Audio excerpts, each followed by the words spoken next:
Ano masasabi nyo sa hinanda ni Christian sa atin? Masarap, masarap. Masarap.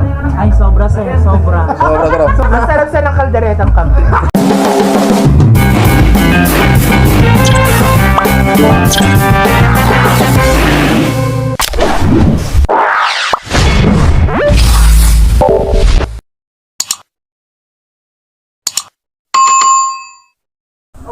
So ngayon mga katoto, after namin dito sa dagat, ayan, dito kami ngayon sa bahay na ni Christian. At dito kami magla-lunch. Okay, so tara, pasok tayo sa loob. Samahan nyo kami para sa aming lunch. Hello. Nay, magandang tanghali ho. Nakabalik ulit dito. Nakabalik ulit dito. Ano rin, ikaw nagluluto? Alright. So, kain. Wow, dami. Wow, munggo. Ang sarap ng munggo. Oh, sino pa? Sino pang wala? Ay, Kain.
Ano masasabi nyo sa hinanda ni Christian sa atin? Masarap, masarap.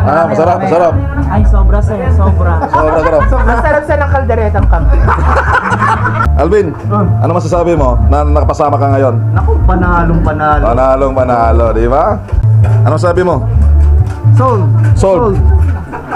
Busog, sir, busog. Busog. busog na busog. Ano sabi mo? Busog na busog, sir.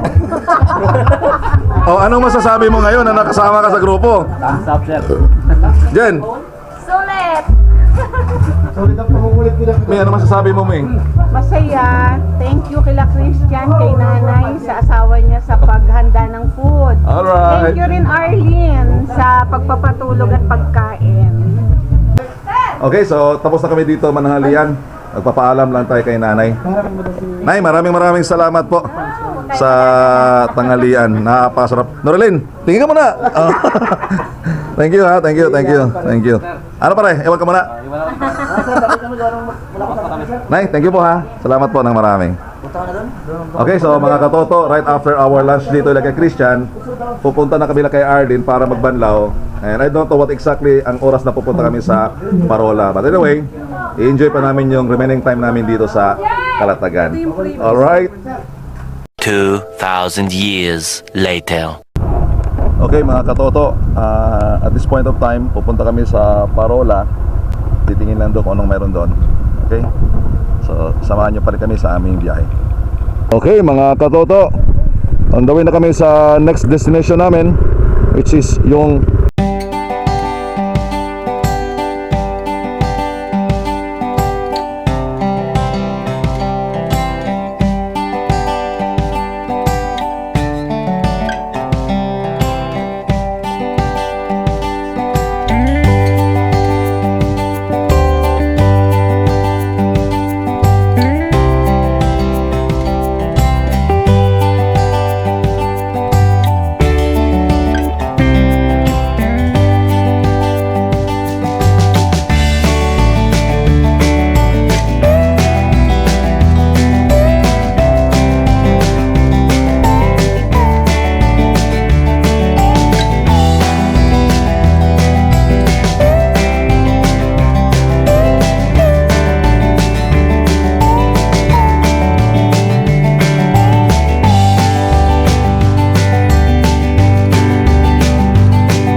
nandito na tayo sa loob ng Cape Santiago Lighthouse.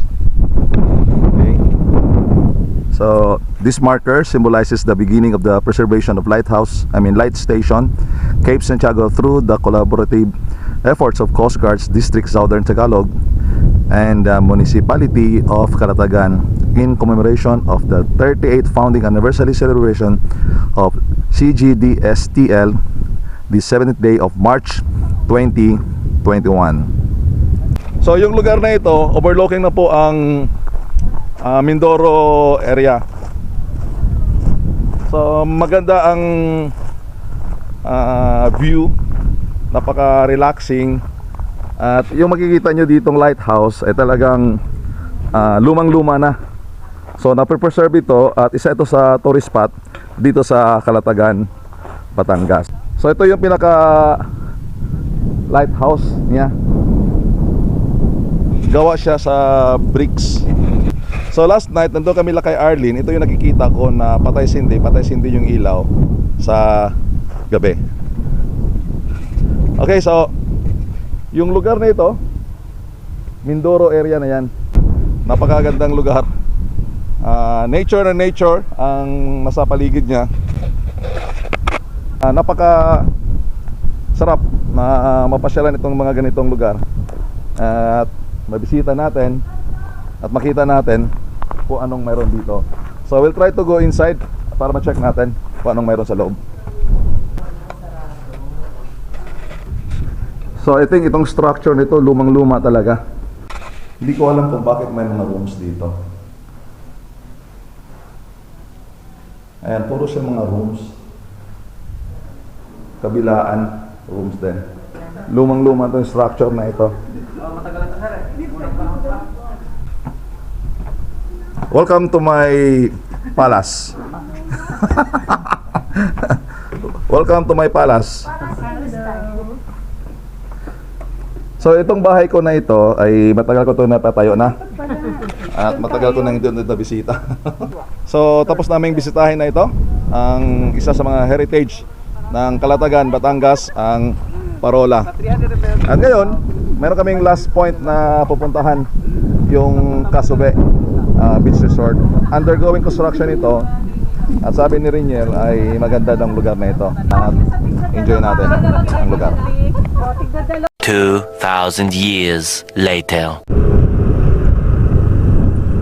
So nandito kami ngayon sa looban ng Casube, dating Aplaya. So hanap kami ng parking area. Iikutan natin ito. Hello mga katoto, nandito tayo sa loob ngayon ng Casube Resort, previously known as Aplaya. So as of now, ongoing ang renovation sa lugar na ito. At ito yung pinaka overview plan ng resort na ito. So most probably next time pagbalik natin dito, fully constructed na ito. At ito yung makikita natin. Yan yung makikita natin.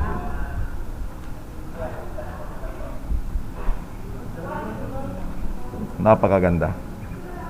So this is the reception area. Fully secured pa rin yung area. Hindi ka basta-basta makapasok. Mayroon tayong disinfectant doon. At the same time, mayroong temperature checking. So for protection lang talaga. And then reception area. And then ito na yung papasok doon sa looban. So dito sa kanan ko, meron tayo ditong kiddie pool. So itong kiddie pool para sa mga bata lang ito. Tama? Tama, sir. Ang kiddie pool para sa mga bata. Tama? Yes. Alright. Opo. Yan. Kiddie pool. So yung pool naman para sa mga matatanda, itong area na ito. Yan. So silipin lang natin kung anong mayroon dito sa loob sa pool na ito. So maganda. See? Mayroong slide doon. Pwede ito sa summer para sa pamilya natin. Dalhin natin dito. So yung cottages din nila dito ay napaka-convenient. Pwede ka matulog. Ang lapad ng mga upuan. So ngayon pupunta kami doon sa may restaurant para mag-milk tea muna. Medyo mainit at kailangan mo ng refreshment. So ito yung sinasabi ko kanina. So yung area na ito na yung pinaka beach front ng resort. So kung gusto niyo ng beach, diretso kayo doon. At kung gusto niyo namang pool ang paliguan nyo, nandito po ang pool. So ito ay mga cottages din. Cottages, ganda. Ayan. Parang capsule type ang cottages na ito. Lahat na makikita nyo ang cottages ay ito ay mga container van yung ginagamit pang export. Ayan. So lahat na makikita na katulad nito, ganitong design, container yan at binabalutan lang nila ng kahoy. So napaka-unique ang design. Okay, so ngayon natapos naming pasyalan itong Kasube Beach Resort. Kami naman ngayon ay pabalik na ng Cavite. So it's around 5 o'clock in the afternoon at estimated time to travel from Calatagan to Cavite is around 2 hours. So most probably before 7:30 ay nasa mga bahay na namin kami. Okay? So sana hindi tayo mata-traffic dahil mayroong isang grand rally na gagawin doon sa may General Trias. Though hindi man direct ang daan natin doon, but I think maraming sasakyan pa rin ang dadaan sa ating dadaanan. Anyway, napakasulit ang lakad namin sa araw na ito.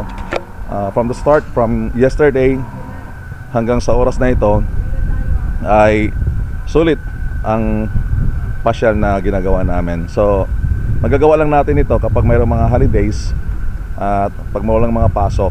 At the same time, nagkaroon ng bonding kasama ang mga leaders, and of course this time kasama ko ang aking wife. So going back to Cavite. Mga katoto, ngayon ay pauwi na kami ng Cavite. Calatagan, thank you so much. We enjoy our journey kahapon at ngayon dito sa lugar na ito. So on the way na tayo sa Cavite.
mayroong grass fire dito.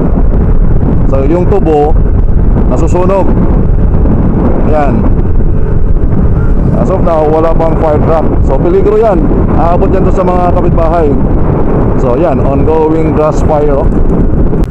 So maraming salamat sa tumanggap sa atin doon sa Calatagan. Unang-una kay Riniel at kay Arlene, mag-asawa. Thank you sa pag-accommodate nyo po sa amin. At para din kay Christian, thank you sa tanghalian. At salamat din po sa nanay at tatay ni Reniel. Thank you sa lahat ng mga kasamaan ko rin dito ngayon.